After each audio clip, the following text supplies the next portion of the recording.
Olá, pessoal! Bem-vindos a mais um almoço com a Gastro. E hoje o nosso almoço vai ser com a Gastro e a Neuro. E a gente vai falar um pouquinho sobre eixo cérebro-intestino, sobre transtorno do déficit de atenção, que é essa doença hoje tão até banalizada. Então, eu queria ter a presença de vocês. Me atrasei 10 minutinhos, vocês me perdoem, mas bora que eu vi que a Mari já entrou. Já vou deixar ela entrar aqui.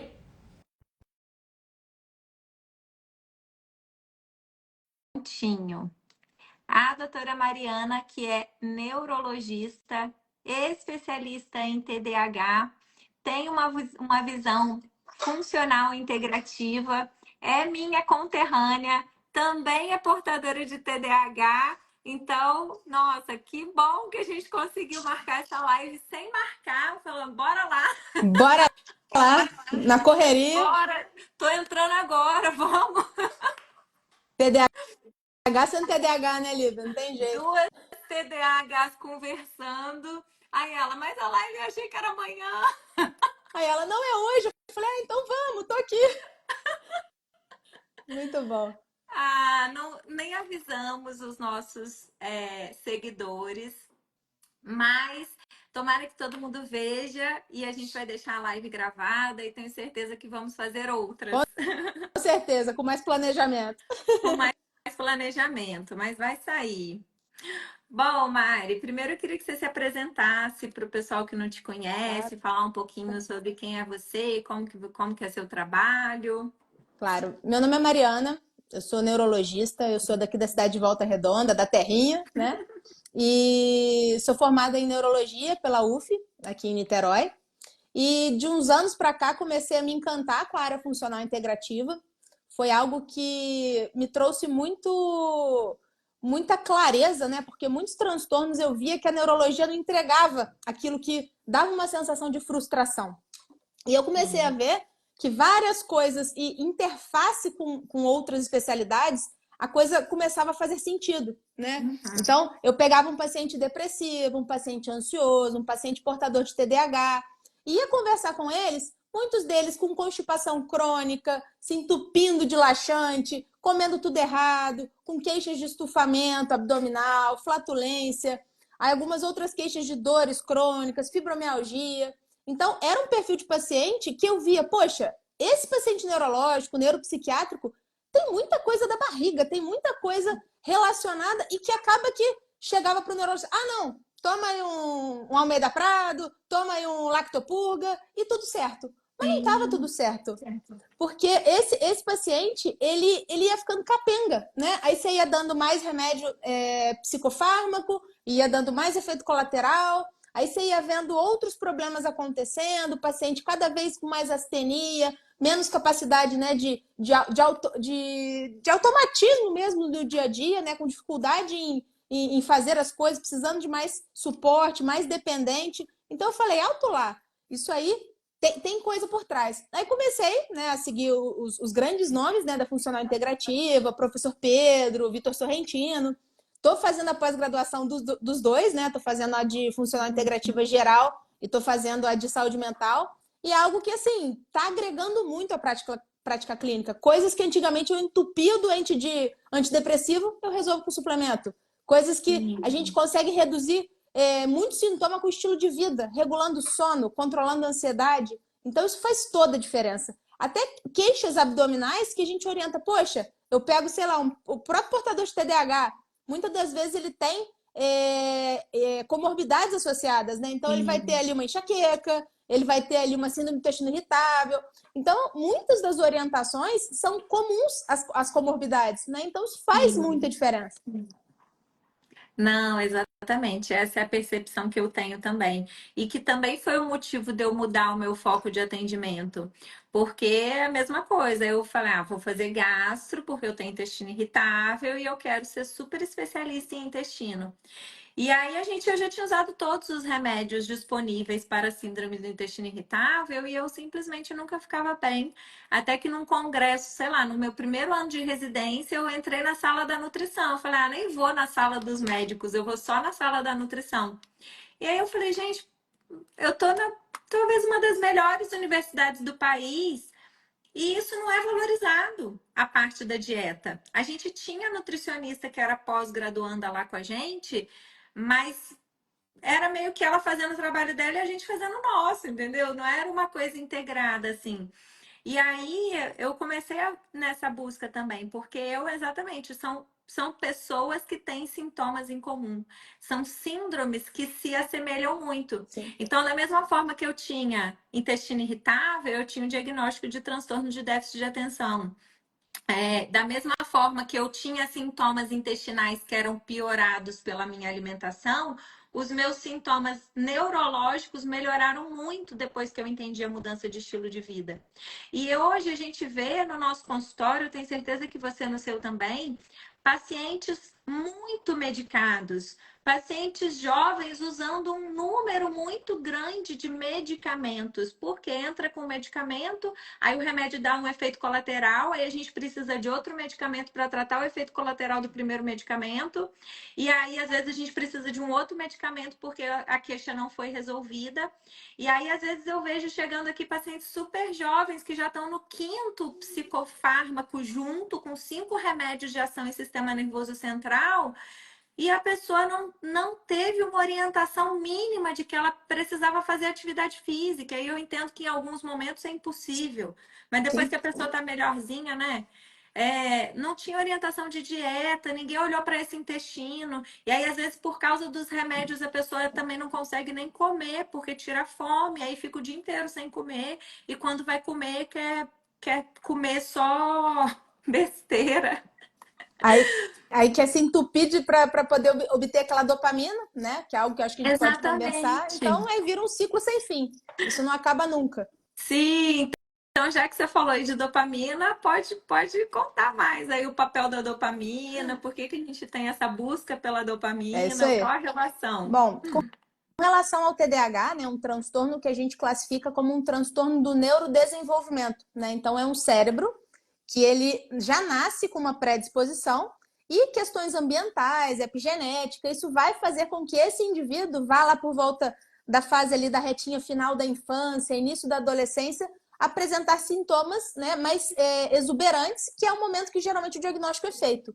Então, o TDAH, que é o transtorno do déficit de atenção e hiperatividade, é aquele transtorno que o indivíduo tem dificuldade de foco, uma dificuldade em função executiva. O que é isso? É aquele indivíduo que não tem um problema de inteligência, mas ele tem uma dificuldade em colocar as coisas em ordem, né? Então, seguir um planejamento, um passo a passo para executar aquela tarefa. Então, é um indivíduo que não consegue prestar atenção na aula, é aquele indivíduo que está dentro de casa e está fazendo uma organização. Ah, achou ali a vassoura, aí vai pegar a pá, chega na área do serviço, nossa, eu tinha que botar a máquina para bater. Aí esquece a pá e vai mexer na roupa, aí vê a roupa, nossa, eu tinha que catar esse papel que estava aqui. Então ele fica nesse ciclo e ele não, ele tem aquela sensação de procrastinação, né? Então essa dificuldade de foco, de atenção, isso na fase adulta, isso se repercute muito naquele indivíduo que tem aquele sintoma de procrastinação. E o indivíduo ele tem também muito problema com o pensamento, né? Então tem síndrome do pensamento acelerado. Então é um indivíduo que tem dificuldade para dormir. É um indivíduo que tem uma inquietude, seja física, aquela pessoa que bate a perninha, tá sempre batucando, estalando o dedo. E ele não tem uma regulação, uma autorregulação dessa inquietude, né? Então é um indivíduo que ele tem, além da queixa de atenção, ele tem essa queixa de hiperatividade, né? Seja física, seja mental, e o indivíduo ele tem um controle de impulso ruim. Então é um indivíduo que faz as coisas e depois se arrepende. Então é aquela pessoa, trabalhou o dia inteiro, hoje eu posso comer um chocolate, hoje eu posso comer um pote de Nutella, hoje eu posso tomar um litro de chopp, né? Então é aquela coisa do só hoje. Né? Então, esse imediatismo, né, isso tem muito a ver com essa desregulação da dopamina. Dopamina é um neurotransmissor muito importante, né, para a questão da motivação, para a questão, né, de entrar em movimento. Então, isso é que está em desajuste no TDAH. Então, essa dopamina, e ela é uma monoamina cerebral e que ela advém, né, de uma proteína que vai ser absorvida no meu intestino, então vale lembrar, se eu não tenho um intestino adequado, que funciona bem, de onde vai vir essa proteína que vai virar o neurotransmissor, Sim. né? Então, Não adianta nada eu pegar, por exemplo, numa consulta rápida, você tem TDAH? Toma aqui o seu O remédio. psicoestimulante, beijo. Não vai resolver, né? Você vai, é o que a Lívia falou, vai chegar com 4, com 5, com 6 medicações e não vai ter o efeito que a gente quer, né? Então, essa Exatamente. interface, ela é muito importante a gente entender que uma coisa não funciona sem a outra. Eu, como neurologista, eu não posso tratar o meu paciente se eu não olho se eu tenho constipação, se eu tenho alguma queixa digestiva. Claro, eu não vou ter o olhar do especialista, mas é uma Sim. coisa que eu consigo triar e falar, opa, será que esse paciente tem intestino irritável? Será que esse paciente tem alguma desordem, alguma alergia alimentar? Será que ele tem uma intolerância ao glúten não celíaco? Será que ele tem alguma intolerância à lactose? Até uma alergia mesmo, né? Uma caseína. Então, Sim. esse olhar já me faz como triagem para eu direcionar para o especialista, né? Então, isso é muito importante. E as pessoas acham que alergia alimentar é somente coisa de criança, porque todo mundo fala de alergia à proteína do leite. Então, hoje em dia, eu tenho a impressão que há um excesso de diagnóstico, talvez incorretos em alguns casos, mas a gente está vendo mais condições alérgicas na nossa população. E aí as pessoas acham, mas isso é doença da infância. Eu me lembro que na gastroenterologia eu não tive aula sobre alergia alimentar, porque era uma doença do gastropediatra. Assim como doença celíaca, se falava muito pouco, e quando ia falar é porque eu ia atrás, porque eu já tinha na época da residência a percepção de que o glúten me fazia mal. Sim. Mas eu, durante toda a minha faculdade, eu tinha muitos sintomas que eu nem desconfiava que poderiam estar relacionados com a minha alimentação. Sim. Por quê? Eu estava na faculdade de medicina, eu estava longe dos meus pais, eu tinha que pegar ônibus todo dia, passar no meio da linha vermelha. Quem não sabe o que é a linha vermelha no, no Rio de Janeiro não teve a oportunidade de ouvir um tiroteio na favela. Então eu estava sempre estressada. E aí qualquer médico que eu passava, isso é estresse. Então essa dermatite é estresse, o intestino irritável é estresse, o TDAH é estresse, é tudo estresse. E eu falava, realmente, estou cronicamente estressada. E a gente precisa cuidar disso, porque isso influencia muito, inclusive, no intestino. Mas eu nunca tinha pensado em gatilhos alimentares. E a gente, muitas vezes, o médico, numa simples consulta, perguntando o que o paciente come, como que ele percebe o que ele come, porque isso tem um valor muito maior do que os exames.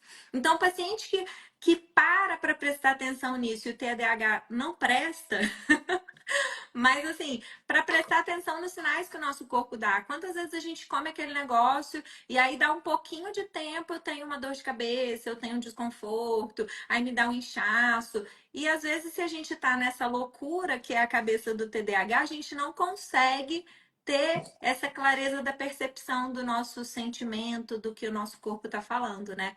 Então, trazer para o paciente essa percepção do autocuidado, da atenção ao momento presente mesmo, na hora da refeição, na hora que está com sintoma, tentar fazer esse recordatório de o que eu fiz de diferente hoje, que hoje está pior. Isso é uma coisa que é muito difícil quando a gente tem TDAH, mas que é uma coisa que traz muita informação também, né? Com certeza, aquela frase do conhece-te a ti mesmo e você se libertará, isso é muito verdadeiro, né? Então a gente precisa realmente dessa autoanálise e como o TDAH tem uma facilidade de viver no automático, né? Ele liga o modo turbo ali e não presta atenção no que está fazendo, então às vezes ele nem percebe. E eu já tive paciente que eu perguntava, poxa, quando você come, sei lá, pão, vai num rodízio de pizza, come muita massa, você percebe? A pessoa, não, às vezes eu fico mais estufado, mas eu já fiz o exame de sangue deu negativo. Eu falo, mas você não precisa ter teste sanguíneo alterado para você ter uma intolerância não celíaca, né? Exatamente. Eu sou um grande exemplo disso, porque eu tive diagnóstico agora, depois de velha, com 30 e tantos anos. E sou neta de italiano, comi pão a minha vida inteira e muitos dos sintomas que eu tinha, eu descobri que era do glúten. Eu Sim, tenho psoríase, e eu percebi que existe uma interface muito grande. muito Eu grande. tenho algumas outras comorbidades autoimunes e que o glúten é extremamente pró-inflamatório, então vai piorar muito, né? O próprio TDAH, claramente, eu percebo que hoje eu já não uso mais psicoestimulante, mas eu percebo que o fato de ter cortado o glúten, para mim, fez uma diferença brutal, porque eu já sou predisposta, né? Eu sou uma pessoa que já tem uma autoimunidade para o glúten, Mas para qualquer indivíduo portador de TDAH, não digo de forma radical, mas se a gente dá uma controlada na quantidade, isso dá uma diferença clínica muito importante. Então, conscientizar o paciente de que aquilo que ele come vai impactar na condição dele, isso aí é o grande negócio, é o grande ponto que a gente tem que tentar chegar. E o paciente às vezes fala, mas poxa, eu vou no aniversário, o que tem eu comer 20 brigadeiros e 30 tortas e 1000 salgadinhos, né? Então, não tem essa autorregulação. E isso com a prática, né, o indivíduo entendendo do transtorno, ele passa a usar aquela regrinha que eu falo muito do 80-20. Tentar viver 80% da vida fazendo tudo certinho, do jeito que tem que ser. E esses 20%, você vai escapulir, mas não uma escapulida que você vai num rodízio de pizza e vai comer 25 pedaços de pizza. Você pode ir com a sua família, numa pizzaria, uma pizza premium, come lá suas 2, 3 fatias, uma pizza boa. Ok. Né? Então, esse equilíbrio que é o que falta. Né? As pessoas querem muito esse extremismo. Ou não come ou come até morrer. Então, exatamente, isso faz muita diferença. E pessoas com TDAH também são pessoas que têm mais tendência à compulsão alimentar, ao uso de bebida alcoólica, de drogas mesmo, porque tem essa dificuldade da autorregulação e muitas vezes a gente tem esse conforto de esquecer o resto e vai ali, eu vou comer porque agora eu vou esquecer, eu vou acalmar o meu cérebro. Então é uma coisa muito prevalente e às vezes é nesse eu posso que a pessoa zoa o intestino dela com todo. Certeza. E às vezes a pessoa tem até um diagnóstico de transtorno alimentar e não sabia que tinha TDAH. E você vai ver, tem um histórico todo compatível. Não, e é muito prevalente também transtorno alimentar em pacientes que têm desbiose intestinal. E cada vez mais os estudos mostram pra gente que a nossa microbiota influencia inclusive o nosso comportamento alimentar. E isso é uma coisa muito louca, né? Porque a gente antigamente não se falava de microbiota, não se falava de estilo de vida. Ainda que todos os capítulos de livro, porque a gente é da época que estudava em livro, sempre a primeira página, a primeira observação era falando sobre a importância da mudança de estilo de vida. Eu lembro disso, só que a gente pulava, eu nem lia aquilo ali, como que é o trato? Eu já ia direto para o tratamento, porque a gente é educado na faculdade a tratar o que o médico faz. O que o médico faz é passar remédio. Então, muitas vezes a gente usa medicamento para tratar tudo, para tratar constipação, para tratar gastrite, para tratar o intestino irritável, e a gente esquece o quanto que o que a gente come é o que mais influencia a nossa microbiota, e hoje o papel da microbiota em todas as doenças.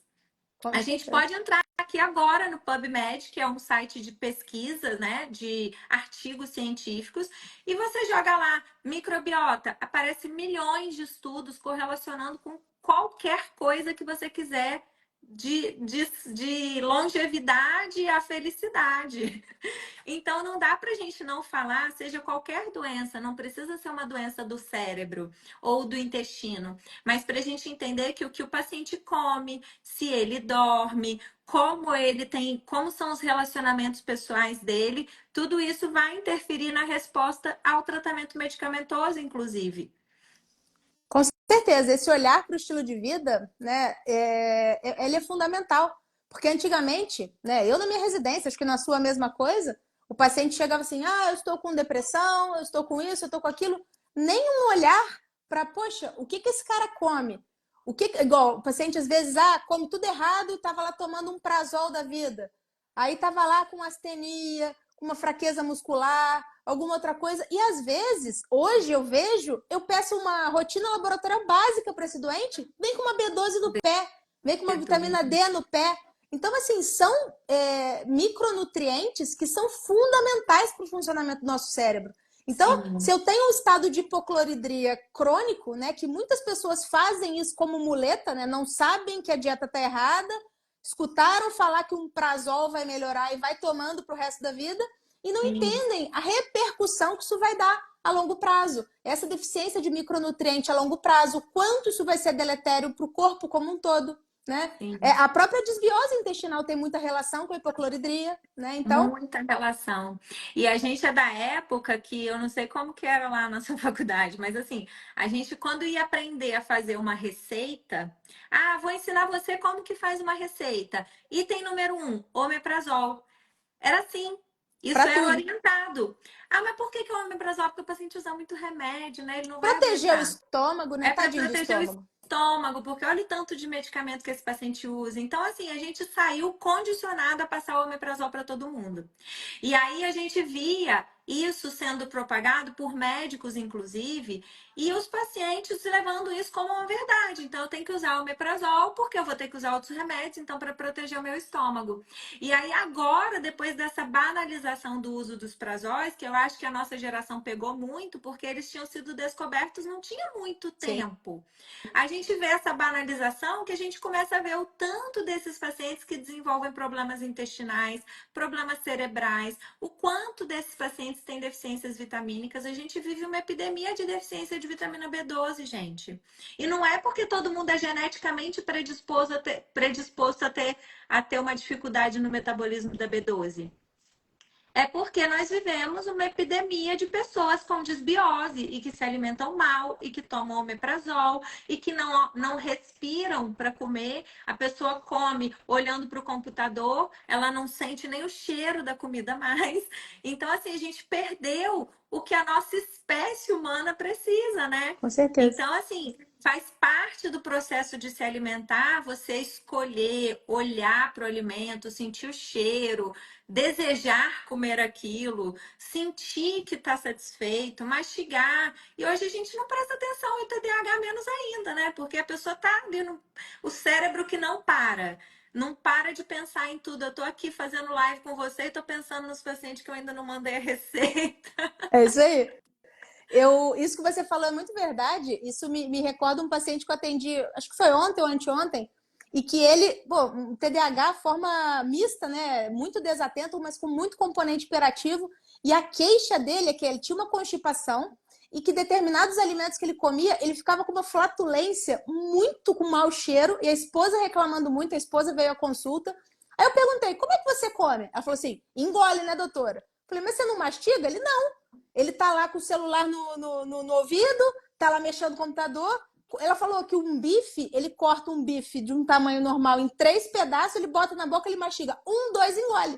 Falei, cara, você sabe como é que a proteína tem que ser absorvida? A gente tem que triturar isso para que a gente tenha a capacidade de absorver tudo. Então, se você não tá mastigando, você tá fazendo o processo de putrefação. Esse cheiro ruim que você tem na flatulência, isso mostra que você está com certeza com uma desbiose e com certeza tem relação com essa questão da mastigação. Né? As pessoas não mastigam, isso é impressionante. Não, isso é 100% dos pacientes aqui no meu consultório, a não ser os que já vêm orientados por mim mesma. Aqui no Instagram. Mas é isso. E hoje também eu vejo as pessoas se preocupando muito com macronutrientes. Então a pessoa viu que tem que comer proteína. Beleza, então tem que comer uma fonte de proteína, uma fonte de carboidrato e uma fonte de gordura. Por quê? Proteína para formar músculo, carboidrato é para dar energia e a gordura, enfim, sei lá para quê. Mas a pessoa vem com essa questão: tô comendo, então meu almoço tem arroz, tem carne e tem, sei lá, a gordura da carne. A pessoa só pensa no macronutriente. E ela esquece que quando a gente se alimenta, a gente está nutrindo as bactérias que tem no nosso intestino. Então eu tenho que, quando eu estou me alimentando, eu tenho que pensar daquilo que eu estou comendo, o que está sobrando de alimento para as minhas bactérias. Porque se só está sobrando carne mal digerida porque eu não mastiguei, ainda uso prazol e como estressado, e eu não tenho um mecanismo fisiológico de estimular o meu estômago a produzir ácido, se eu nem senti o cheiro da comida, eu nem olhei para a comida, eu estou olhando para outra coisa. Estressado, resolvendo o problema. Então, assim, eu não vou digerir, isso vai sobrar. Tudo que a gente não digere sobra para alimentar bactérias no nosso intestino. E o que vai sobrar vai interferir no tipo de bactéria que eu vou ter no meu intestino, porque isso não é uma infecção que você pegou. As pessoas falam de desbiose como se a desbiose fosse uma infecção, que eu vou tomar um antibiótico e acabou. Mas não, não adianta eu matar as bactérias ruins e eu continuar alimentando, porque eu sempre vou ter esse perfil de bactérias no meu intestino. A grande questão é o equilíbrio, é a proporção.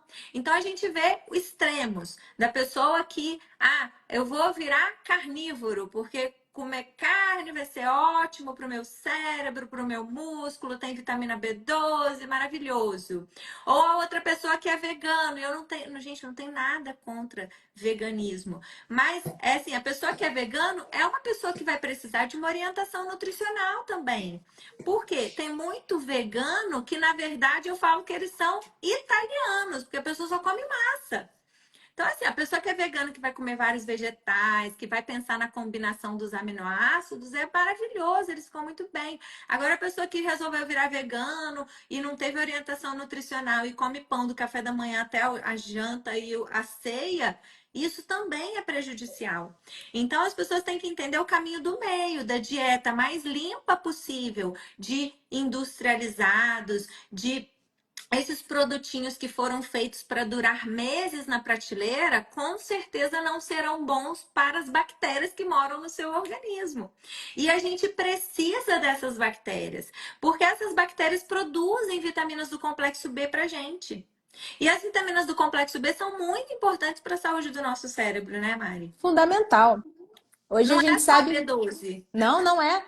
Hoje a gente sabe que dentro, né, de toda a circuitária, né, dos micronutrientes, muitos neurotransmissores são codependentes de vitaminas, minerais, que vão fazer a conversão, por exemplo, pensando na serotonina. O triptofano, se eu tiver um nível de desbiose intestinal, eu vou desviar para a via da quinurenina, né, falando até um pouquinho de bioquímica, isso vai Sim, causar alterações como se fosse um intestino irritável, vai dar mal-estar sim. abdominal, vai dar mal-estar digestivo. E o indivíduo, muitas das vezes, eu tenho queixa, eu tô ansioso, tô meio tristonho. E você vai ver, às vezes, está tomando um inibidor seletivo. Adianta Sim. tomar um inibidor seletivo se eu tenho um intestino que não absorve adequadamente? Não adianta, né? Então, Exatamente isso. muitas das vezes a gente avalia de forma seriada. Acredito que você, na sua prática, também faça isso. Olhar esse mínimo, né? Como é que tá uma B12? Como é que tá uma vitamina D, homocisteína, que é algo que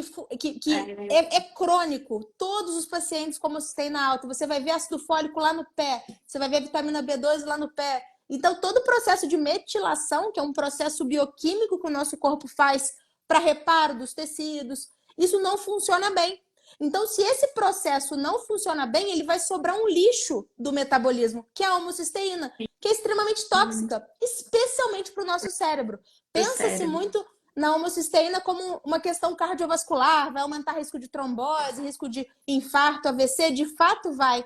Mas isso vai de forma aguda, lesionando, vai causando neuroinflamação, vai causando alteração de produção de energia, vai causando disfunção mitocondrial. Então, muito daquelas queixas do indivíduo que tem TDAH, né? Não, eu tenho TDAH, já tomo minha Ritalina, o meu Venvance, mas o paciente, ele às vezes tem uma homocisteína de 20, peguei ontem. Então, assim, Sim. você vai ver uma B12 de 150. Aí a paciente, mas eu não como carne. Mas o que você toma de remédio? Tomava omeprazol há anos. E É, nunca repôs, nunca orientaram. Vive estressada, acima do peso. Então, assim, adianta ela tomar o psicoestimulante? Tratamento não capenga. adianta. Tratamento É, capenga. e isso que você está falando é muito legal, porque o triptofano, ele é um aminoácido que vem da digestão das proteínas que a gente come. Se eu não sou capaz de digerir a proteína porque eu não mastiguei, ou porque o meu estômago não tem ácido, ou porque eu estou tomando omeprazol, no final, lá no intestino, o que vai acontecer é o mesmo desfecho. Então, tem um monte de gente que tem hipocloridria, que não consegue produzir ácido no estômago, não é porque toma omeprazol, é porque a pessoa está com o seu sistema nervoso autonômico da luta, da fuga, totalmente desregulado. E a pessoa, da mesma forma, não vai digerir a proteína. E aí, se eu não sou capaz de digerir, quebrar essa proteína em aminoácidos, eu não vou ser capaz de absorver esse aminoácido e eu não vou ser capaz de produzir a serotonina no meu cérebro.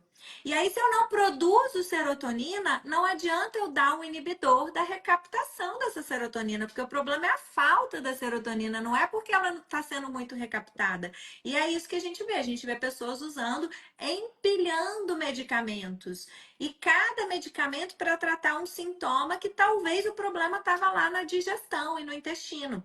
E é engraçado porque essa semana eu dei uma aula para os meus mentorados explicando para eles sobre o exame de fezes e eu falei exatamente dessa questão do metabolismo do triptofano.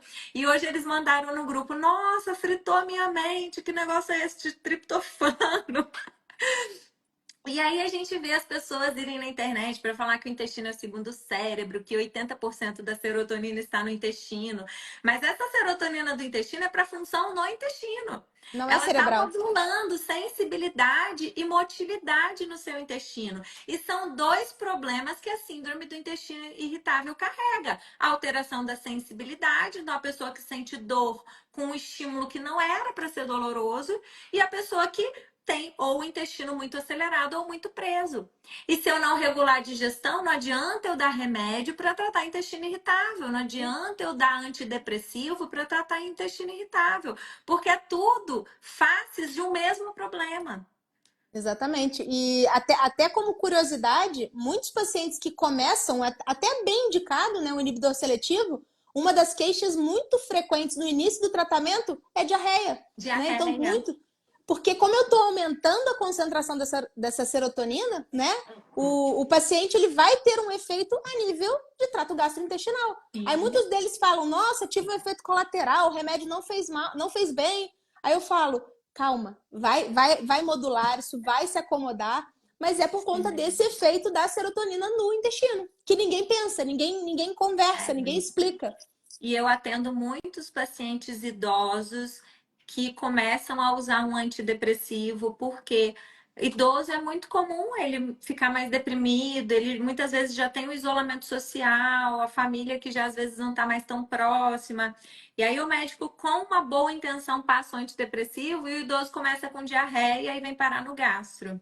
E eles não conseguem perceber que foi relacionado ao medicamento. E às vezes é Às vezes polifarmácia, né? Não, nem associa que foi o me medicamento novo. associa e usa um monte de medicamentos. Então, às vezes, é difícil fazer esse trabalho de, vou conversar com o psiquiatra, vamos chegar no medicamento aí, porque às vezes a gente fica extenuando esse paciente de investigações e era uma coisa simples, né? O que Com está certeza. comendo, o que está tomando. E hoje em dia as pessoas também, às vezes, acham que tem coisa que nem precisa contar para o médico, né? O paciente chega aqui: você toma algum remédio? Não, não tomo. Aí a hora que você vai ver, toma a S, acha que a S não é remédio. É. Aí toma aquelas gotinhas para dormir, mas acha que esqueci, é só um remedinho de dormir. Só E umas tudo isso gotinhas. interfere, Com certeza. interfere no intestino também, né? Com certeza. E essa interface que você comentou, né, da questão do estilo de vida, uma coisa que muitos dos pacientes que não têm TDAH, que têm TDAH, perdão, eles não têm a constância, né, de manter, por exemplo, como é muito fogo de palha, é um indivíduo que empolga e desempolga muito fácil por conta dessa desregulação de dopamina. A atividade física é algo que é fundamental, que vai modular esse intestino, que vai melhorar a questão da impulsividade. Então, a atividade física regular, especialmente eu sempre falo de uma estratégia híbrida. Ter algum treino aeróbico e ter um treino de força, ganhar músculo é muito importante, que vai fazer com que o indivíduo tenha produção de irisina, isso vai fazer a produção de substâncias neurotróficas cerebrais, que vão modular, né? Outra coisa muito importante é o jejum de dopamina, que as pessoas não fazem, né? Explica o que é jejum de dopamina. Jejum de dopamina é quando a gente diminui os estímulos. Entender que a dopamina ela é um neurotransmissor da motivação e é um neurotransmissor que, entre aspas, falta no portador de TDAH. Então, o indivíduo que usa muito celular, vira e mexe está comendo besteira, gosta de tomar banho quentinho. Então, tudo aquilo que gera algum grau de desconforto, isso é um pouco de jejum de dopamina. Então, por exemplo, cortar um pouco de tela, rede social, tentar fazer um pouco de grounding, né, que é ir ao ambiente verde, tocar o pé na grama, ir na praia, pisar na areia. Isso dá um equilíbrio, né, da parte dos Sim. íons do nosso corpo. Então, o próprio Inclusive banho gelado, microbiota. microbiota. Então, o próprio banho frio, né, tentar se expor a situações mais desconfortáveis, isso faz com que a gente economize, né, essa dopamina. Então, se eu estou ali vendo série uma atrás da outra de Netflix, no final desses 20 episódios, eu vou ficar cansado, eu vou estar sem ânimo, sem energia. Então, é algo que, quando a gente diminui um pouco o estímulo da tela, diminui um pouco o estímulo, né, do alimento ultraprocessado, aqueles alimentos que dão muito prazer, muita satisfação, muito açúcar, muito carboidrato, isso ajuda a autorregular essa dopamina. Então, é algo Com que funciona certeza. bem E é uma e coisa ajuda que a muito. gente precisa fazer e persistir, porque é exatamente isso. É, assim, eu me vejo no passado e hoje eu tento moderar isso nos meus filhos enquanto eles estão aqui na Da sua minha mão. mão ainda. É, Porque é muito disso, assim, a criança que já tem essa genética de ter essa condição familiar de transtorno de déficit de atenção, é uma criança que a gente tem que tomar muito cuidado com o estímulo de tela, por exemplo. isso Porque aí. o meu filho na pandemia, que foi aquela loucura, eu atendendo em casa, muitas vezes a gente deixava ele assistindo tela. E aí chegou um momento que o Lucas não queria mais comer, que ele começou a dar problema, tive que levar na fono, porque ele não mastigava. E daí eu levei na neuro, a neuro falou: Lívia, você vai tirar a tela dele durante 3 meses, nada, e depois a gente conversa. E em 3 meses depois ele era outra criança. Faz toda a E é a mesma diferença. coisa para tudo, assim, ele começa uma atividade física, ele adora fazer atividade física, mas aí chega uma hora que na cabeça dele ele já aprendeu aquilo ali, passa para a próxima, que é a cabeça da pessoa com TDAH. Enquanto tá legal, a gente tá empolgado, a gente tá fazendo. A hora que você dominou aquele assunto, que é o problema que o professor tem com a criança na escola. Porque enquanto a criança tá com dificuldade, ela até vai. Agora, depois que ela entendeu, acabou, levantou, tá jogando bolinha. É isso aí. Então, uma das estratégias muito boas, né, para o TDAH é não botar metas muito malucas, metas muito intangíveis. Né? Então, pegar eu hoje não faço atividade física e só me alimento de fast food, só como McDonald's, só como biscoito recheado. Você vai conseguir que esse cara faça atividade física todo dia amanhã? Não vai Não, conseguir. Então, se a gente começa a botar e colocando devagarinho, né, essa sim. informação em passos de formiga, homeopatia, isso vai fazer a diferença para que ele, poxa, se eu vou para o trabalho de carro e eu moro a 500 metros do meu trabalho, eu posso ir a pé. Se eu Sim, atendo no quinto andar e tem escada, eu posso ir de escada. Né? Então, eu faço musculação? Não. Então vamos entrar numa academia? Vamos pagar um personal? Vamos começar a fazer 2 vezes por semana? Meia hora por dia? É plausível? exatamente. E eu tento negociar até falando que isso é mais importante do que qualquer remédio que ele toma. Eu falo dessa Sim, forma. E isso motiva, porque o paciente fala, pô, não tem o que fazer, não tem moleza, né? Se não tiver esforço, não tiver dedicação, não 98% do resolve. trabalho é do paciente. É ele que tem que tomar essa atitude de mudar de vida, né? Então, se a gente Sim. consegue conscientizar que às vezes ele está tomando 10 medicamentos e eu, ao mudar essas coisas, eu consigo passar para 5, isso vai fazer muita diferença. Faz Em muita custo, diferença. efeito colateral, né? Então, a questão do estilo de vida, para essa interface cérebro-intestino, eu acho que é o mais importante de tudo, disparado. E isso não é só no TDAH, né? É Não. em todas as questões de saúde. Eu tenho uma paciente que ela é uma gracinha, assim, é uma menininha jovem, assim, ela tem acho que 15 anos, e ela estava com quadros de depressão muito importante, assim. E a depressão é uma doença inflamatória, né? Sim. A gente vê deficiências de vitaminas, a gente vê aumento de provas de inflamação, a gente vê aumento de homocisteína, a gente vê esses pacientes com desequilíbrio intestinal bem intenso, muitas vezes com desbiose. E daí foi isso, ela não queria sair do quarto. Como que você manda uma pessoa que não sai do quarto para fazer atividade física? E aí ela começou, ela não saía do quarto, aí depois ela já ia andando para a escola, aí depois ela já começou a fazer uma caminhada. E isso de ir andando, ver o céu, ver o sol, ter contato com pessoas, isso é terapêutico para o cérebro e para o intestino também, porque daí à medida que ela foi andando para a escola, que ela começou a fazer uma caminhada, ela começou o intestino a melhorar, porque o intestino precisa da atividade física também para funcionar. E pessoas com constipação, muitas vezes, são pessoas que têm disfunção na serotonina. Por quê? Lembra que eu falei que a serotonina no intestino ela vai regular a motilidade? A serotonina no intestino acelera o movimento do intestino. Aquela pessoa que é constipada, muitas vezes é uma pessoa que está mais deprimida, e muitas vezes é uma pessoa que tem outras questões, que não é só a constipação. Nem sempre, tá, gente? Mas pode ser um sinal de deficiência de serotonina também. E daí é isso, ela começou a fazer atividade física, em paralelo a gente tratou o intestino, a gente foi repondo as vitaminas, aí ela foi aceitando comer algumas coisinhas que ela não queria, porque a pessoa que está em depressão, ela não quer comer. Ela nem quer comer, quanto mais comer salada, né, gente? Então não dá para você achar que é do dia para a noite que a gente muda isso. E não dá para achar, por exemplo, que uma criança com TDAH, que ela vai seguir todas as orientações. Mas pequenas mudanças ao longo do tempo e com consistência trazem resultados grandiosos, né?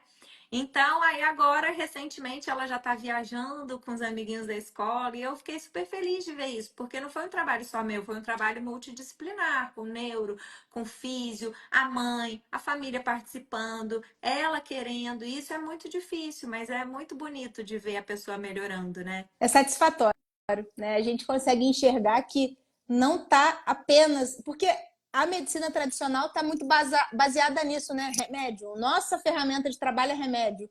E não é só isso, né? Então, é muito bonito a gente ver esse paciente se reabilitando, voltando para a sociedade, com funcionalidade, conseguindo voltar a trabalhar, a estudar, a produzir, a se relacionar, né? Então, isso faz toda a diferença. E, como consequência, melhorando os marcadores de inflamação, porque é exatamente esse trabalho. Muitas vezes, quando eu uso o remédio é um dos pilares do meu tratamento, inclusive para intestino irritável, inclusive para várias doenças. Mas eu tenho que entender que aquele é um pilar. Se eu boto todas as minhas fichas num pilar, a chance do tratamento não ser satisfatório, de eu precisar empilhar um monte de medicamentos, é muito maior. E a resposta, além de tudo, é pior. Porque eu não estou desinflamando esse paciente. E essa inflamação crônica leva a um aumento de permeabilidade cerebral que impacta nessas reações até o remédio. Então é muito legal quando a gente vê essa evolução refletindo no laboratório, mas mais do que isso, refletindo na melhora do Sim. paciente, né? Isso é muito bonito. E é uma coisa que depois que a pessoa vê, ela não consegue voltar a trabalhar da mesma forma antes. E agora eu tô tendo a experiência, eu tenho alguns gastroenterologistas que estão me acompanhando, e eles olham e eles falam, meu Deus do céu, tipo, nunca fiz isso, nunca pedi esse exame. Aí eu falo, confia e vai. E eles me acompanham durante os atendimentos. Aí eu fico feliz quando vem o paciente falando que mudou a vida dele, que melhorou, porque isso é um reforço positivo que a gente tinha que estar fazendo nas faculdades. Que a pessoa que está lá na faculdade estudando, ela tinha que sair com essa informação, que infelizmente não é. Hoje o Instagram facilita, mas infelizmente não é o que a gente aprende na faculdade, né?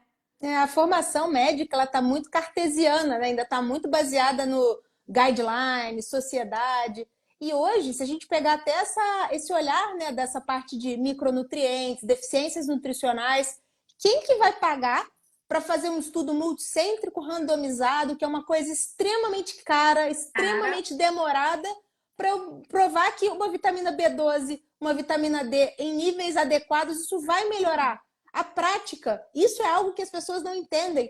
A quantidade de pacientes que a gente observa ter uma melhora tão absurda com uma coisa que é tão barata, ninguém vai sim, fazer isso, né? Então, ninguém vai isso, testar, então eu exatamente. acho que o médico tem que ter esse olhar das duas coisas, né? Eu chamo de medicina individualizada. É você pegar um paciente, por exemplo, com uma depressão, muito provavelmente eu vou precisar de um antidepressivo tradicional para esse indivíduo. Mas se eu não olho que, poxa, é um indivíduo constipado, é um indivíduo que não faz atividade física, é um indivíduo extremamente ansioso, não cuida, né, dessa parte de até do olhar transcendental, não tem uma prática religiosa, não faz meditação, eu tenho que olhar para isso. Eu avalio a parte laboratorial e tenho deficiências graves nutricionais, ele vai corrigir, ele vai melhorar muitíssimo mais rápido do que se eu só canetar um antidepressivo qualquer. Então, esse olhar, ele fez toda a diferença. Então, eu percebo que nesses 2 anos que eu estou nessa transição, né, que eu digo de carreira, né, eu me considero hoje uma neurologista funcional integrativa, né, estou, claro, em processo de aprendizado, estou numa curva de aprendizado que o conhecimento é sem fim, né, a quantidade de conteúdo é absurdo, mas isso faz toda a diferença. Isso faz toda a diferença. É muito bonito ver o paciente que eu tratava antes e o paciente que eu trato hoje. Como ele muda. Exatamente. E é muito bonito ver esses pacientes que continuaram, né, a hora que a gente muda o posicionamento. Porque a hora que você muda o posicionamento, tem paciente que fala: ah, não, tá doido, agora a doutora Lívia mandou fazer dieta. Era mais Tô fácil tomar fora. omeprazol. Ah, meu, tô fora. Falar que eu tenho que dormir. Ai, Palhaçada. aliás, esses dias veio uma representante farmacêutica aqui no meu consultório, ontem, inclusive. Ela, ai, doutora Lívia, eu vi que você não tá mais prescrevendo tanto esse remédio. O que que aconteceu? Você tá prescrevendo o do concorrente? Eu falei, como que você viu? Aí ela me mostrou um relatório que ela recebe das farmácias de todas as prescrições que chegaram no meu nome. Aí ela, eu vi que você diminuiu a prescrição. Aconteceu alguma coisa? Eu falei, aconteceu. Hoje eu consigo tratar o meu paciente de outras formas. Mas é isso, assim, muitas vezes o medicamento é necessário. Agora eu vou diminuir o tempo que eu vou precisar do medicamento e muitas vezes eu vou diminuir a necessidade de altas doses quando eu olho o resto, quando eu cuido do resto. E isso é muito bonito de ver. E é bonito ver a pessoa que está disposta a fazer isso por si. Porque hoje a gente vive pessoas que ela não tem tempo para se olhar. Ela chega aqui e fala: meu, eu quero um remédio, me tira disso. E eu tenho que dar o remédio, mas eu não vou deixar de dar todo o resto. Porque eu tenho que resolver o problema do meu paciente, mas eu tenho que fazer com que ele entenda que isso aqui é um paliativo, na maioria das vezes. É olhar como E isso é uma muito muleta, né? importante. É uma muleta. É uma muleta. E é uma muleta muitas vezes necessária. A gente não tem Sim. que ter preconceito, porque a gente vê uma polarização na medicina. Então, a galera que é a favor de estilo de vida, de suplemento, que é contra remédio, que o remédio é o vilão de todos Isso aí. de tudo. Quem... E a galera que é a favor de remédio fala que não tem evidência científica suficiente para embasar o estilo de Que a vida, que a pessoa sociedade pode não comer o que ela recomenda. quiser, É. que é exatamente que, ah, mas o que eu posso fazer se o paciente não quer? Óbvio que é direito do paciente não querer, mas é minha obrigação mostrar para ele o porquê daquilo. Porque realmente, se eu vou no médico e ele fala, ah, agora isso aqui você não pode comer, igual tem médico que dá, não manda para o nutricionista, não. Ele dá uma lista, não pode, não pode, não pode, não pode, não pode. E eu direciono os meus pacientes, ó, isso aqui não é legal e tal, mas é importante esse olhar do todo, esse tratamento integrativo real, né? Aí, às vezes, o médico atende em 15 minutos, ele dá uma lista do paciente do pode e não pode, e ele nem explica. O paciente vai sair de lá, ah, tá doido, não pode? Comi sua vida inteira, agora você vem falar que não pode. Mas é muito Então, verdade. Mas é muito verdade esse olhar, porque essa polarização da medicina que eu acho que a gente tinha que começar a desconstruir. Entender que eu vou usar o que a medicina. Você pega, por exemplo, um paciente que tem, sei lá, uma hemorragia digestiva grave, esse paciente fez lá, viu que era uma úlcera péptica, você vai deixar esse doente, principalmente na fase aguda, ser um inibidor de bomba? Claro que não. Igual para mim. O exatamente. paciente que às vezes tem um quadro depressivo grave, uma ansiedade, eu não vou usar antidepressivo para ele? Claro que eu vou. Só que eu não vou Vai olhar só falar para para ele, isso. não, isso aí você tem que fazer meditação. Meu, o É paciente não tá querendo nem, levantar da cama, né? Então, quanto mais fazer atividade física, com né? certeza. Isso. E conforme E as aí coisas vão aumentando, né, vão melhorando, aí a gente vai agregando, né? Vai botando mais uma mochilinha. Não, agora a gente vai fazer isso. Agora a gente vai fazer isso. E devagarinho o hábito vai acontecendo. vai acontecendo. E voltando agora para o TDAH, esse processo de criar um hábito, isso é terapêutico, porque é exatamente isso. A gente é fogo de palha, então tô super animado, tô empolgado, gostei muito. E aí dá um hiperfoco naquilo. Daqui a pouco eu enjoei, não quero mais. Aí desvia, Aí a né? gente vai largando. Com Então, certeza. assim, essa persistência que eu falo, que uma das coisas que foi terapêutica para mim foi que eu estou há 8 anos com o mesmo personal. Há 8 anos. Deve ter mais até. Eu acho que quando eu comecei a namorar o Carlos, eu já comecei a treinar com o Felipe. E, cara, nesses 8 anos eu tive 20 quilos a mais, eu tive 20 quilos, eu variei, eu tive períodos que eu estava super na dieta, e Regrada. teve períodos que eu não queria, eu queria falar, não, Felipe, tchau. Só que aí sempre eu falo, a atividade física é terapêutica, eu posso estar fazendo tudo errado, eu não tô dormindo, não tô comendo o que eu quero, mas eu vou malhar. Nem que eu chegue lá e falo, ó, hoje vai ser fisioterapia, tá? Você pega leve comigo. Mas ir é vencer essa resistência interna de já era, já que, sabe? Então isso é muito terapêutico, essa persistência que muitas vezes a gente precisa ter um compromisso Com mesmo. Então certeza. tem que ter um horário marcado, porque se depender de sobrar um tempinho, não vai sobrar. Não vai. E tem um grande amigo meu que é um influencer do TDAH que ele sempre fala: um dia tudo bem, 2 dias nunca. Então sempre a gente precisa, né, dessa motivação. Então, por exemplo, tô num dia que eu tô para baixo, tô com energia ruim, não consegui comer direito. No dia seguinte, tenta fazer. Não fui para academia, mas faz uma flexão, faz um polichinelo, né? Poxa, eu não consegui fazer academia, vai para o trabalho a pé, ou então chegou no seu consultório, sobe de escada. Né? Então começa com o pequeno. Vai implementando esse hábito de forma constante, entendendo que vão haver tropeços do processo, você vai falhar, isso é humano. Até para quem não tem transtorno, isso vai Vai acontecer, né? acontecer. Só que no TDAH isso é mais prevalente, até porque a motivação ela é alterada. Né? Então a gente precisa, de fato, fazer com que esse processo tenha um certo grau de constância. Né? Errei, volta para a linha. Errei, volta para a linha. Né? Então, chutou o balde, busca o balde. Então é ficar nesse processo a vida toda. Então isso é muito Sim. importante.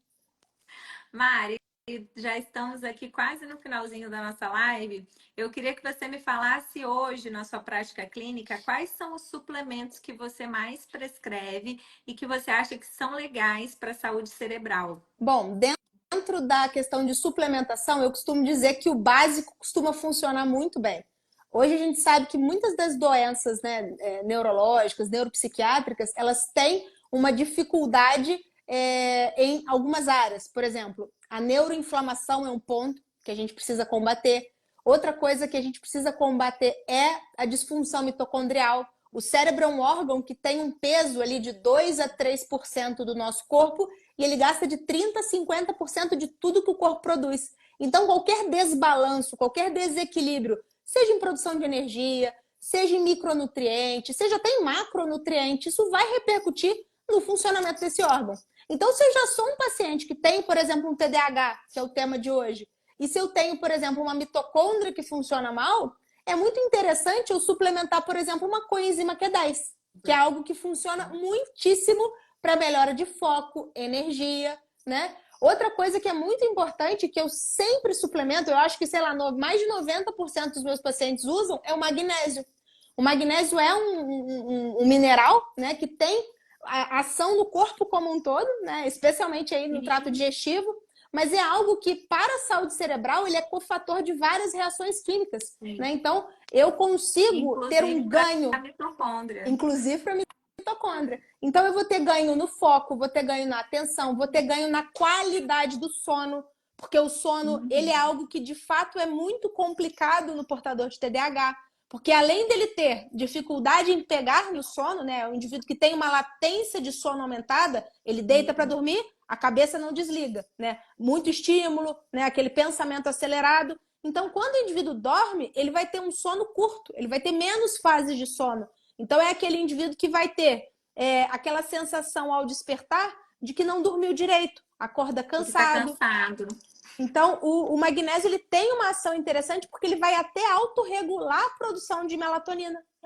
Outra coisa que eu costumo usar muito, né, pensando que o indivíduo tem, olhando a fisiopatologia da coisa, né, então o indivíduo ele tem deficiências ali de noradrenalina, de dopamina. Então, tem um ativo que eu gosto muito, que é a Bacopa monnieri, que é um fitoterápico que ele vai modular, né, a recaptação de noradrenalina, de serotonina, de dopamina. É um ativo que ele foi obtido através de uma palmeira, né, lá da região da Polinésia. Eles observaram que muitos polinésios não tinham demências, né, não tinham doenças neurodegenerativas. E eles foram ver que era o consumo dessa planta, né, dessa palmeira, que é a bacopa, e eles foram observar que a função, o que ela causa? Ela vai modular, né, esses neurotransmissores. Então, tem uma ação neuroprotetora, vai melhorar a quantidade desses neurotransmissores. Então, é um ativo que eu gosto muito para pacientes que têm queixa de brain fog, né, aquela lentidão de raciocínio, o próprio foco e atenção TDAH. Vi que alguém falou da Crocosativos, é um potente antioxidante, né? Então, é algo que, pensando na neuroinflamação, é um baita ativo, né? Gosto bastante, uso com alguma frequência. Outra coisa muito interessante é a L-teanina, né? Que é obtida através do chá verde. Então, tem uma ação ali na regulação do contexto da ansiedade, aquele indivíduo que tem aquele pensamento acelerado. Então, a L-teanina é um ativo bem interessante também. Então, se a gente for falar aqui de suplemento, a gente tem uma penca. Mas e eu todos diria que esses ativos ajudam no intestino ajudam também. no intestino. A grande vantagem quando a gente fala de um fitoterápico ou de um suplemento é que ele raramente tem um benefício. Entendeu? Você usa para uma coisa, mas ele vai ter benefício no intestino, vai ter benefício no relaxamento, vai ter benefício na parte No muscular, sono. vai ter benefícios É isso múltiplos, aí. né? E quando a gente usa coisas que controlam inflamação, a gente está tendo benefício em todas as doenças crônicas, porque todas as doenças crônicas têm por base uma inflamação de baixo grau que muitas vezes está relacionada ao intestino Com permeável. certeza. Esse intestino vazado, né? Isso é algo que a gente vê muito na prática clínica. Até pacientes que têm ansiedade, depressão, e eles falam: poxa, passei a não tolerar certos alimentos. É aquela pessoa que sempre comeu leite, queijo, passa a passar mal, ter estufamento, mal-estar. Então, isso é algo que a gente observa, que a inflamação que está sistêmica, ela está repercutindo no intestino e que vai respingar no cérebro. Né? Lembrar que é uma via de mão dupla, né? O cérebro influencia o intestino e vice-versa. Né? Então, isso que as pessoas não entendem, acham que, não, corrigir o intestino, tá feito. Não, se o cérebro tá ruim, vai respingar no intestino. E fica nesse bate-bola o tempo todo. Eu costumo dizer que o intestino e o cérebro são o mesmo órgão, né? Ele é o prolongamento, né? O sistema nervoso entérico é lindo. Sim. Você vê que ele tem, Mas né? eu quero puxar a sardinha para o meu lado, porque o nervo vago, que é o grande maestro do eixo cérebro-intestino, ele tem 90% das suas fibras para fazer esse movimento de cima para baixo, de baixo para cima. É isso aí. Então, é para trazer informações do que está acontecendo no intestino para o cérebro. E essa comunicação, muitas vezes ela não é só através desse nervo. Ela se dá muito pelo que está acontecendo no sangue, as citocinas de inflamação, tudo isso que está circulando no nosso sistema sanguíneo, inclusive quando a gente fala em inflamação no nosso sistema imune. E aí, não dá para a gente não falar do papel da permeabilidade intestinal hiperativando esse sistema imune, essa cascata inflamatória que vai refletir no corpo inteiro. Então, desculpa, não é o intestino que é o primeiro cérebro e o cérebro é o segundo. O cérebro obedece o intestino. É por aí. Exatamente. Mas eu tenho muita esperança que essas pesquisas, né, que estão sendo feitas de estimulação de nervo vago, eu acho que isso aí que já está sendo muito usado fora do país, mas eu acho que isso em poucos anos vai estar muito disponível para tratamento de doenças neurológicas, ansiedade. A gente vê, cara, é absurdo assim, o ganho em dispositivos não invasivos, coisas que têm uma ação e que vão superar e muito os tratamentos tradicionais. Então é uma esperança para o futuro muito forte. Muito forte, mas a gente também precisa saber que modular nervo vago não é só usar dispositivo. O simples ato de uma respiração consciente Já já faz isso. já faz isso. Isso é muito legal, porque eu falo para os meus pacientes, tá na crise, ansiosíssimo, tudo, respira fundo, segura e depois você vem me falar se te ajudou. E muitas vezes, só da gente respirar, segurar e soltar devagarzinho. Às vezes a pessoa tá com a cabeça tão agitada que ela não consegue nem contar. Porque às vezes é legal fazer essa respiração contando. Sim. Mas só de respirar e segurar, você já ativa o sistema nervoso parasimpático. Vai dar uma acalmada nessa agitação intestinal, que muitas vezes eles falam, meu intestino começa a fazer barulho, me dá uma urgência para ir no banheiro. Aí eu falo, literalmente, respira. E isso ajuda. essas técnicas de respiração, eu uso muito a quadrática, né? Que é aquela ins, ins, eis, eis, né? Então, Uhum. isso ajuda pra caramba. O paciente, às vezes, em crise de pânico, você fala, vai para um cantinho, vai para o banheiro, respira, prende o ar, 1, 2, 3 segundos, prende de novo, aí você vai encher toda a sua caixa torácica, depois expira e expira de novo. Então, esse olhar atento, né, essa questão do mindfulness, né, que isso é um tipo de Sim, estratégia, isso faz toda a diferença. E eu não preciso de remédio, eu não preciso de dispositivo de milhares de reais, né? Então, exatamente. é o Porque básico são bem coisas feito. caras, né? Exatamente. E isso, cara, é uma coisa que eu aprendi, eu não lembro nem aonde, mas eu não estava nem na faculdade ainda. Eu vi alguém falando de respiração e eu usei isso na minha vida para tudo. Então, assim, vou fazer hoje para fazer live não me dá nem frio na barriga mais, mas antes para eu fazer uma live e tá aqui, eu fazia técnicas de respiração antes. Travava, né? Agora, recentemente, fui dar uma aula lá no congresso. Eu fui respirando dentro do carro para já ir acalmada. E às vezes é isso, as pessoas ficam muito na medicação e tem coisas técnicas básicas assim no dia a dia, né? Sim. E mesmo essa questão assim de técnicas para o sono, né? Fazer uma higiene do sono, mais do que tomar remédio, desligar o celular 1, 2 horas antes de Isso aí. deitar. Gente, isso faz uma diferença incrível no sono da gente, mas Tremendo. é uma eterna vigilância, né? A própria questão até da ingesta hídrica. Muitos pacientes, até no TDAH, eles não têm, né? Por ter a vida muito agitada, É. não para quieto, não bebe água. Né? E lembrar que a Olha a água, vida da pessoa com eu TDAH. também tenho, eu vivo, meu chefe brinca que eu vou afogar no meu copo, de tão grande que ele é.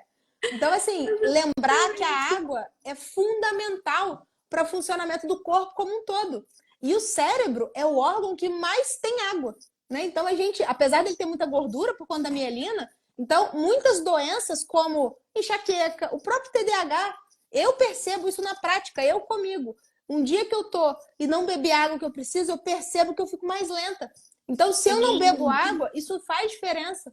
Né? Então, esses hábitos que não custam nada, né? Não vai ter gasto, não ter efeito colateral, isso é 80% do tratamento. Né? Então, higiene do sono, por exemplo, que você falou, mais de 90% das insônias eu corrijo com hábitos. Higiene, Sim. evitar alimentação pesada à noite, fazer aquele jejum. Eu sempre oriento 3 horas antes de dormir, não comer nada, né? Tentar não ingerir carboidrato nas pontas do dia, que tem aquela questão da parte mais inflamatória, da resistência à insulina, Sim. né? Então, tem Sim. papo para manga para muita Pra coisa para a gente falar a respeito muita disso. coisa, é muito legal isso. Mas a desidratação é um ponto legal que você lembrou. Muitas pessoas, na verdade, estão cansadas porque estão desidratadas e isso nenhum antidepressivo vai fazer pela É. pessoa. Ontem eu atendi um Então a pessoa está paciente, a boca, fadigarda. você pegava assim, aquela saliva grossa. Eu falei, você bebeu água hoje? Ele, nossa, acho que só de manhã. Eu falei, então, não dá. E um cara grandão de quase 90 quilos, eu falei, você precisa beber aí uns 4 litros por dia. Aí ele, caraca, eu não bebo nenhum. Eu Sim, falei assim, então não tem jeito. não É igual tem. carro. Se não botar água, o motor vai pifar, não tem jeito. Exatamente. Mari, muito obrigada pelas dicas que você deu, pelo conhecimento que você compartilhou. Adorei, adorei também essa questão dos suplementos, porque são coisas que eu uso também para o intestino. Vai ver que a nossa duplinha aí tá bem servida, né? O intestino e o Exatamente, são cérebro. coisas que vão ter, não, nunca o benefício é numa coisa só, né? Isso é muito legal. Isso é muito E bom. essa importância desse olhar do neurologista, assim como de qualquer médico, para o paciente como um todo, né? Quantas vezes um neurologista, um psiquiatra, nem pede exames para fazer um diagnóstico. Esses dias eu falei de um paciente que é pai de uma paciente minha e ela trouxe para mim porque ele teve um diagnóstico de demência. E ele tinha uma deficiência de vitamina B12 que simplesmente não foi avaliada. Então, assim, meu, até onde eu me lembro, o diagnóstico de demência você tinha que afastar a deficiência de B12. As causas, as pseudodemências que a gente chama, né? Então, Causa causa infecciosa. reversível, É, exatamente. E aí você botar a pessoa com um remédio que ela vai começar agora e vai usar para o resto de sei lá quantos anos, ainda vai durar essa vida. que talvez não precisasse, né? Então, é muito legal a gente pensar nisso, lembrar da depressão como uma doença inflamatória, da neuroinflamação e de importância de modular essa inflamação. Achei muito legal que você falou também do TDAH, da questão da dopamina, do jejum de dopamina, que eu acho que esse é um desafio na vida de todos nós. É um Todo mundo que desafio. tem TDAH sabe disso. E como, quando a gente consegue fazer esse jejum, tem um reforço positivo para o nosso bem-estar mesmo, de cara, eu consegui. Você vai tendo aquela motivação pequenininha, né? Que vai se somando e a coisa vai ficando melhor, né? Então, isso é fundamental. Estilo de vida é o ponto. É o ponto. Exatamente. E obrigada por ter passado esse almoço aqui Eu que comigo, da gastro e agradeço. a neuro. Eu que agradeço. Finalmente saiu e a Ufa, gente marca um outro para falar mais. com certeza. Assunto não falta. Exatamente. Muito Eu que obrigada.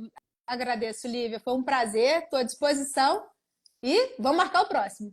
Vamos e sigam a Mari, porque ela traz muita informação também no perfil dela e a gente sabe que hoje em dia são poucos os neurologistas com essa visão fora da caixinha. Isso é muito importante. Faz toda a diferença. Exatamente. Obrigada, Mari. Obrigada, Um querida. beijo. Um beijão para você. Um ótimo dia para todos. Até a próxima. Beijão. Até a próxima.